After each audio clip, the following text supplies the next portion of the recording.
welcome back to another, well actually our first review, second video, so it's another video, because we didn't do an intro. That is so true. Welcome back to Nerdy Geeks Review. We're actually doing our first review, and we're not introducing ourselves this time. No. So, but if you didn't see our first one, I am Krystal. I am Mark. Alright, so today we're actually going to be talking about The Princess Bride, which I think is like one of it's a classic. It's a comedy classic. It's one of my favorites. It's a comedy love story. I'm usually not into what I would term chick flicks. Okay. I didn't term that. That's been around for years. But this one works on, I think, every level. Yes. From story to music to casting. It does.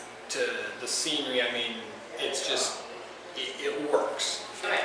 It's actually well written for how kind of crazy it is. It's well written. Yes, it is. Basically, the short version is a farm boy, as he's referred to in the beginning of the movie, falls in love with the, I'm assuming, daughter of the family he's working for, because I don't think he's working for her. No. They fall in love, unbeknownst to themselves, with each other. He goes off to make his fortune. Yep. And is kidnapped and presumed killed by the Dread Pirate Roberts. Mm-hmm. She is heartbroken, ends up agreeing to marry Prince Humperdinck, and his whole goal in marrying Buttercup is that he wants to murder her on their wedding night to start a war. Now, great fiancé. Oh yeah, totally. Yeah. I want one like that. Not. Yeah. If you do, we're done. Exactly. But he comes back, and because true love will never keep them apart, he comes back, they find each other, they try and escape the prince, and he ends up getting recaptured, thrown into the pit of despair, presumed dead once again, and his two cohorts, which we'll get to in a moment, rescue him. They storm the castle, rescue the princess, prove that Prince Humperdinck's a coward. Oh yes. But this movie works. I mean, that's the short version. Now we'll get into some of the characters. Oh yeah. Carrie Elwes and Robin Wright play the two main characters, and they do a great job. They do. Carrie Elwes has been in some pretty dumb movies. I think, of course, if you do as many movies as he has, they're not all going to be good. Right. You're bound to do some flops. He did a great job in this movie. So did Robin Wright. They're joined by their cast of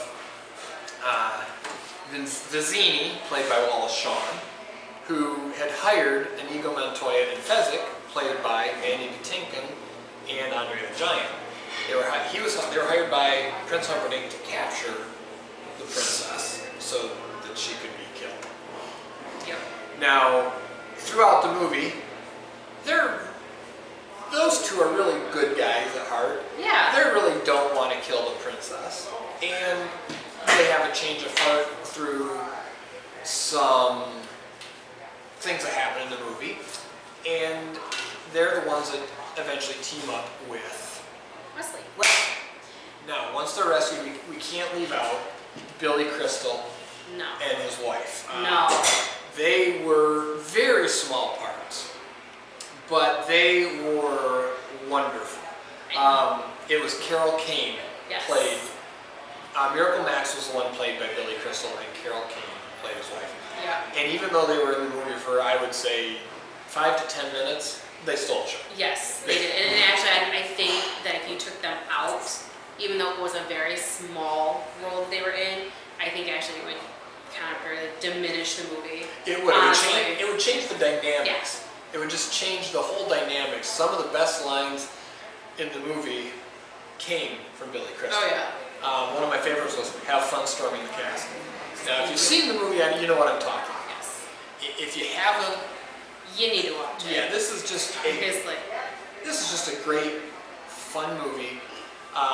If you're trying to impress your girlfriends or wives, go get this movie and watch it. Take a few tips from Wesley. Yeah, you're not going to be smarter watching this movie, but you should have fun. Yes. The whole thing. I mean, watching Andre the Giant up in flames and a burning cloak storming the castle is, and in his voice, and again, It was perfect. yeah, I'm not making fun of Andre the Giant. I thought he was perfect in this role, but his voice You couldn't have for anybody that better. scene was spot on perfect. Oh yeah, you couldn't have anybody better. No. And, you know, I know that Manny Patinkin and Carrie Elwes learned the sword play and did their own sword play in this movie because they didn't want the cutaway scenes. You know, and you can tell watching them in their sword play that it's them. It's fluid. It's not choppy here and there. You can actually see them. You're not seeing the back of somebody's head like Harrison Ford jumping on the tank in Raiders of the Lost Ark. And I love Harrison Ford. Oh yeah. But you can tell it's really them doing their own stunts and sword play. And it's just really, really well acted, really well thought out. Peter Falk plays the grandfather to Fred Savage. Now, this starts out as Fred Savage is home sick, and his grandfather's going to come and read him a story. So you see parts of the story, and then a cut out to Peter Falk and Fred Savage talking. But Peter Falk, who I love, I think he was great. But watching him play the grandfather in this movie was really good because you can tell. I mean, he played the grandfather perfectly with the inflections, the way he talked to Fred Savage, his grandson. And if you would have had it done any other way, it would have been No. It would have been that. No, if this would have just been the story, again, it wouldn't have had that effect that it did by cutting out. Usually I'm not into cutouts of movies. Yeah. I usually don't like that. I mean, this movie had several things that I don't like. But in this movie, it worked so perfectly. I love the movie. I actually have a poster of this movie. Now, granted, I worked at a theater for years. I have a lot of movie posters, but this is one that I do still have. And I must say that the first time I watched this movie, I didn't want to. I was in college, went up to visit my mom, and she was probably half an hour into it. And I was like, oh God, not this movie. But if you're gonna make me watch it, you gotta start over so that I know what's going on. And I'm glad she did because I actually figured I could fall asleep through it, and I stayed awake, and I love it. There's nothing bad about this movie. I mean, the music is great, the scenery is great, the acting is great, the writing, the directing. It just, on every level it worked. The only odd thing about the movie is when Wesley went away, he was captured and presumed killed by the Dread Pirate Roberts. And I'm going to nerf her, so please excuse me a moment. So, you know, the whole thing was she was heartbroken because the Dread Pirate Roberts had killed her true love, Wesley. Yet, what really happened was Dread Pirate Roberts took pity on Wesley, took him under his wing, and for years reminded him that at worst I could kill you in the morning. So they developed a friendship. When he wanted to retire, they docked, hired a whole new crew, and he came on board referring to Wesley as the Dread Pirate Roberts, so everybody assumed, on the new crew, assumed he was the Dread Pirate Roberts. So she's heartbroken because Dread Pirate Roberts killed her Wesley, yet now Wesley's Dread Pirate Roberts killing everybody else, but that's okay because, you know, Wesley's alive. That was the only thing that I found odd about the movie. But again, it's fantasy. It's just fun. It's a great movie, great scenery, great music. Like I said, if you're looking for a lighthearted entertainment, spend an hour and a half and watch it. You know, like granted, like he said, that you're not going to learn anything from it, but you're going to, like, I enjoy it. I have fun with it because I hate chick flicks, and I'm a girl. Hate them. I really do. I, for the most part, hate chick flicks too. But I really like this one, and it's just like, I mean, Wesley kind of becomes like, you know, almost, I feel every girl's fantasy. Like, what girl wouldn't want, you know, a guy that would like come back for her and like fight for her? Yeah. He said even death won't keep them apart. Yeah. And he's presumed dead by the Dread Pirate Roberts. When he comes back, he finds Princess Buttercup. They escape. They go through the forest. And they fight those giant They have rats. the ROUS, the rodents of unusual size, the fire pits, bombs, the sand traps. they get through that. He's captured again and taken to the pit of despair. Now here's something else that probably wouldn't happen today. They refer to one of the characters as the albino. Now in today's politically correct world, that probably wouldn't happen. But even then, when he's presumed dead, he comes for her. And it's there that Inigo Montoya and Fezzik, who have now had their change of heart, rescue him and go to basically save Princess Buttercup. And Inigo Montoya is also on his own personal quest looking for the man with 6 fingers who killed his father because he had hired his father to make a sword, a master sword maker. When he came back, he basically offered 1/10 the price. The father refused. He killed him with it. And it kind of turns out, and it turns out that Prince Humperdinck's right-hand man, Count Rugen, is the 6-fingered man. So they're both getting their goals, unbeknownst to each other at first. But I think for those who haven't seen it yet, they actually did try to kill Wesley in the beginning. Like when they first were doing it, they both had attempted to beat Wesley or kill Wesley, but he bested them without any effort at all. He actually used themselves against them. Which is actually why they decided to team up with him, because he bested Andre the Giant with his strength. You know, because here you got Wesley and Andre the Giant, so he bests him.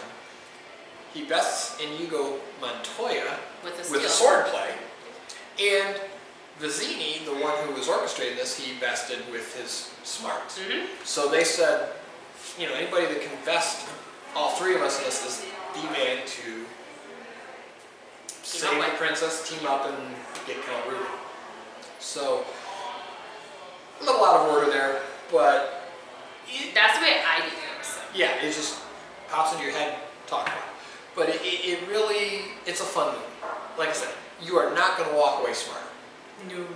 But you should enjoy the next hour and a half of your life. But see, that's the thing about a movie, is it's there for enjoyment.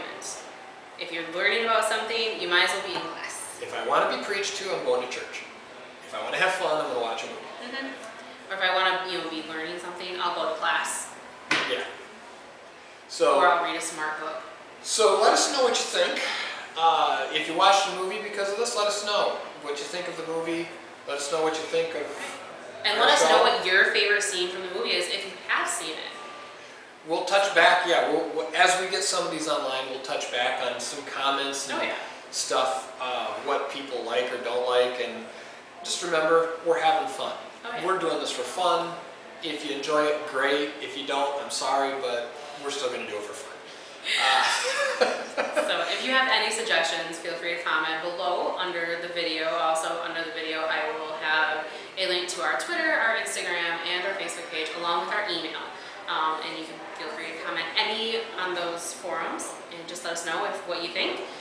Or if you have any suggestions of shows, movies, video games that you'd like us to review, let us know. Doesn't mean we'll get to them, but we will look at every one of them. I mean, there's limitless stuff out there. We're never going to get to everything, but if we get enough requests, we'll make sure to make them. Because like we said in the intro, if you haven't seen the intro, we're going to be doing reviews on movies, on TV shows, on video games, on like outdoor things like amusement parks, just whatever is entertaining, we're going to review. And maybe if there's like a restaurant that's entertaining, let us know. And on that note, just we are in the state of Michigan. Yeah, we're in Midland, Michigan, so if you want us to review a restaurant in Texas, I'm sorry. We can't. Unless you're paying our way down there, it's not going to happen. So. Nothing against Texas. I love Texas. Never been there. It's a great state. Alright. So, but thanks for watching. We will have another show posted shortly. And again, take care. Bye. Bye.